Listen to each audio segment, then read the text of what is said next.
Hello, my name is Richard Watts, UK Mid-Cap Fund Manager at Merian Global Investors. Recently, there's been a trend for many growth companies in the UK economy to remain privately owned for longer, despite their relative maturity. This is happening in the United States too. Uber and Airbnb have stayed private.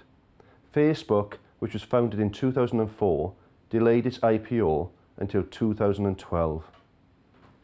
Until the Merian Chrysalis investment company, investment in late-stage private companies has been out of reach for many UK investors, denying them access to the potential returns from this asset class. Why are these exciting companies slow in coming to market? Why are they delaying their IPOs? Well, many established high-growth private companies are tech-enabled disruptors. In our experience, as these companies approach break-even of profitability, they tend to be relatively non-capital intensive, so there is less urgency for them to raise capital in the public markets. Indeed, often the economically rational thing for companies like this to do is to stay in loss for longer, reinvesting their money to grow their sales further, rather than meeting notional profit targets. In our experience, stock markets tend to place greater focus on near-term prospects, which may deter entrepreneurs from launching an IPO until they can maximise the valuation the stock market will pay for a given level of growth. So it is of little surprise that the average time for which UK private companies stay in private ownership before exit has lengthened. As shown in the graph, it has almost doubled to 10 years since 2011. And predictably, the number of IPOs which reinvigorate the market and offer investors new opportunities has remained subdued.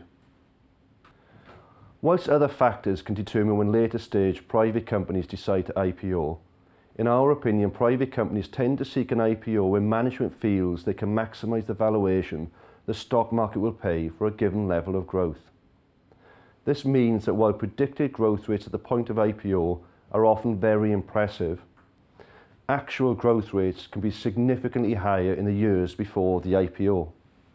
The chart shows pre-IPO growth rates at a number of our recent growth IPO investments, compared with the future growth rates predicted by market analysts at the point of IPO.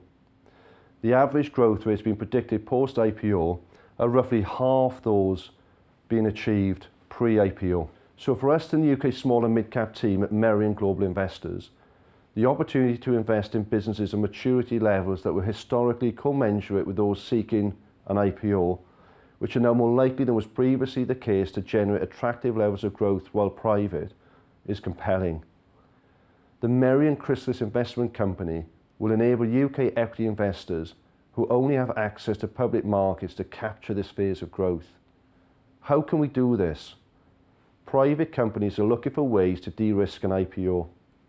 One way for a company to de-risk its IPO is to begin to change its shareholder profile by introducing investors that can support the business through the IPO process.